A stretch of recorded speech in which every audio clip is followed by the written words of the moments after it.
یقیناً آپ کو پتہ ہے، سب بھائیوں کو دوستوں کو پتہ ہے کہ پیپلز پارٹی کے ساتھ ہمارے آج سے نہیں بلکہ کافی عرصے سے، خصوصاً 2008 کی حکومت سے جو اس ملک میں 18ویں آئینی ترمیم کے حوالے سے NFC ایوارڈ کے حوالے سے وہ قانون سازی جو اس وقت ہوئی تھی، اس کے تحت ایک انتہائی قریبی مراسم چلتے آ رہے، وقتاً فوقتاً آئینی اور قانونی معاملات پہ ہم نے ایک دوسرے کا ساتھ دیا ہے۔ اس ملک میں وسائل کی تقسیم کے حوالے سے کافی حد تک ہماری انڈرسٹینڈنگ ہے۔ تو جس طریقے سے عوامی نیشنل پارٹی کے ساتھ 24 کے الیکشن، 8 فروری کے الیکشن میں جو کچھ ہوا وہ پوری قوم کے سامنے تھی، تو بلوچستان میں عوامی نیشنل پارٹی کی پروونشل اسمبلی میں جو اسٹرینتھ بنی، اس کو مد نظر رکھتے ہوئے پھر وفاق میں پریزیڈنٹ آصف علی زرداری صاحب کو سپورٹ کرنے کے بعد بلوچستان میں پیپلز پارٹی کے CM کو ووٹ آف کانفیڈنس میں تعاون کرنے کے بعد، تو یہ بات چیت بھی اسی سلسلے کی ایک کڑی تھی۔ تو پھر پیپلز پارٹی کے ساتھ مشاورت ہوئی۔ ایک بات یہاں پہ میں کلیئر کرتا چلوں کہ عوامی نیشنل پارٹی کی قیادت، خصوصاً ملی مشر اسفندیار ولی خان اور ہمارے صوبہ پشتونخوا کے صوبائی صدر ایمل ولی خان 1% بھی بلوچستان سے یہ الیکشن لڑنے میں انٹرسٹڈ نہیں تھے۔ تو بلوچستان کی پارٹی نے اسفندیار ولی خان کی اس دھرتی کے لیے، خان عبدالولی خان کی اس دھرتی کے لیے، فخر افغان بادشاہ خان کی اس دھرتی کے لیے، پھر بالخصوص مظلوم و محکوم اقوام کے لیے قربانیاں ہم سب کے سامنے ہیں۔ تو اس تسلسل کو دیکھتے ہوئے ایمل ولی خان کو ہم نے ایک سینیٹر منتخب کرنے کے لیے نہیں سوچا ہے، ہم ایک قوم کی نمائندگی کے لیے، اس تسلسل کو آگے بڑھانے کے لیے، اس تسلسل کو جو بادشاہ خان سے شروع ہے، اس وطن کی، اس مٹی کی محکوم و مظلوم اقوام کے لیے، اس کو برقرار رکھتے ہوئے ہماری یہ خواہش تھی۔ ہم نے بلوچستان پارٹی کی طرف سے، پارلیمانی بورڈ کی طرف سے اسفندیار ولی خان کو ریکویسٹ کی، ایمل ولی خان کو ریکویسٹ کی کہ ایک حد تک ہم گیم میں ہے بلوچستان میں سینٹ کے جنرل الیکشن کے حوالے سے۔ اگر پیپلز پارٹی کی یہاں پہ مضبوط پوزیشن ہے، اس کی اسٹرینتھ کافی حد تک ہے، اگر ہم اس کو جرنل میں، خواتین میں، دوسرے کیٹیگریز میں سپورٹ کرے اور وہ ہمارے ساتھ ایکسٹرا ایک تعاون کر لے، تو ہم یہاں سے سینٹ میں اپنا ایک ممبر نکال سکتے ہیں۔ تو بے شک بلوچستان میں بھی قیادت تھی، بلوچستان میں بھی پارٹی کی سینئر لیڈرشپ تھی، تو ان سب کی مشاورت سے ہم سب نے یہ سوچا کہ اگر ایمل ولی خان بلوچستان سے یہ الیکشن کنٹیسٹ کرے تو بلوچستان کے لیے، ہم سب کے لیے، پارٹی کے لیے ایک افتخار ہوگی، باعث اعزاز ہوگا۔ تو پھر بھی جب وہ اس بات کو ماننے کے لیے تیار نہیں تھے، تو ہم نے دوسرے چینل سے پریزیڈنٹ آصف علی زرداری اور چیئرمین بلاول بھٹو زرداری کو اپروچ کیا، تو پھر انہوں نے ریکویسٹ کی۔ تو عوامی نیشنل پارٹی بلوچستان کی ریکویسٹ پہ، پریزیڈنٹ آصف علی زرداری صاحب کی ریکویسٹ پہ اور چیئرمین بلاول بھٹو زرداری صاحب کی ریکویسٹ پہ ایمل ولی خان اور اسفندیار ولی خان نے حامی بھر لی۔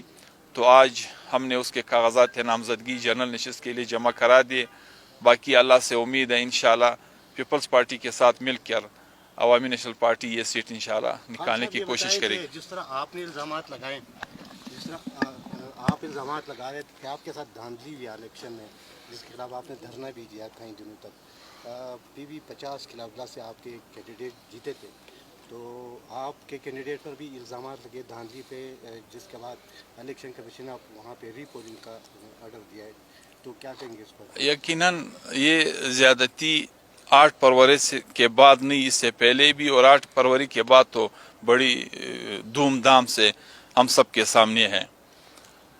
جو ہماری سیٹیں تھی وہ تو ہم سے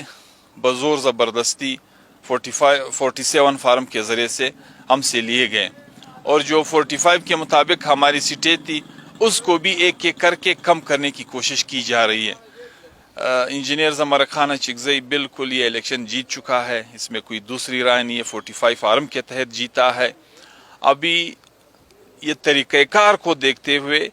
بہت سارے سوالات جنم لیتے ہیں کہ جس دن فیصلہ آتا ہے 2 دن اس کو رکھ کے، پھر فرائیڈے کو اس کو ایشو کر کے 2 دن پھر چھٹیاں ہیں، 19 کو الیکشن رکھا ہے۔ اپیل کرنے کے لیے بھی ہمارے پاس 1 دن کا وقت دیا گیا ہے کہ ہم سپریم کورٹ میں اپیل پہ اگر جائیں گے تو ہمارے پاس 1 دن کا وقت ہے۔ تو یہ طریقہ کار آپ شروع سے اس پہ نظر رکھیں. ہمارے صوبہ پشتونخوا میں پارٹی کے ساتھ کیا ہوا, بلوچستان میں ہماری, مطلب میں چمن کی مثال آپ کو دے دوں, دنیا کو پتہ ہے بہت حد تک ہم نے ہر فورم پہ یہ ثابت بھی کیا ہوا ہے کہ یہ نشست عوامی نیشنل پارٹی جیت چکی ہے. تو ہماری جیتی ہوئی سیٹوں پہ بھی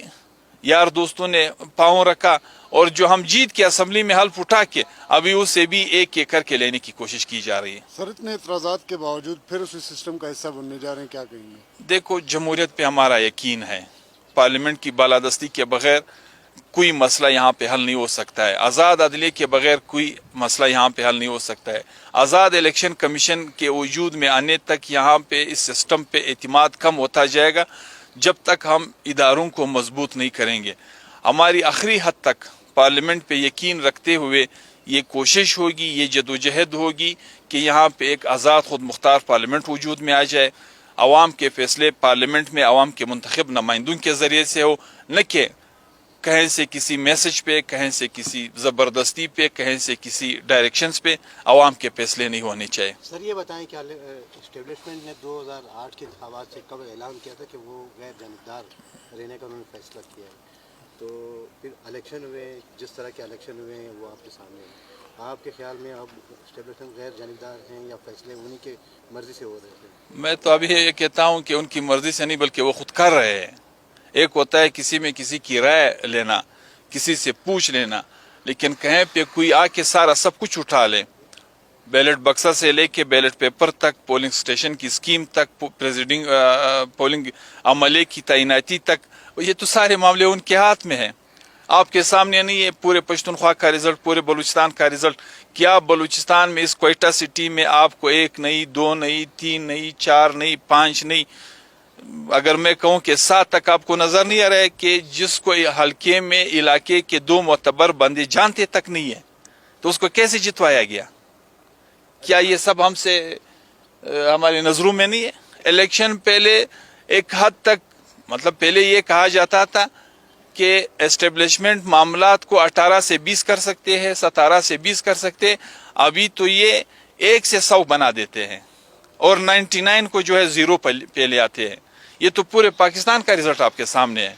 خان جی, بلوچستان میں ہمیشہ سینٹ کے حوالے سے الزامات عائد کیے گئے کہ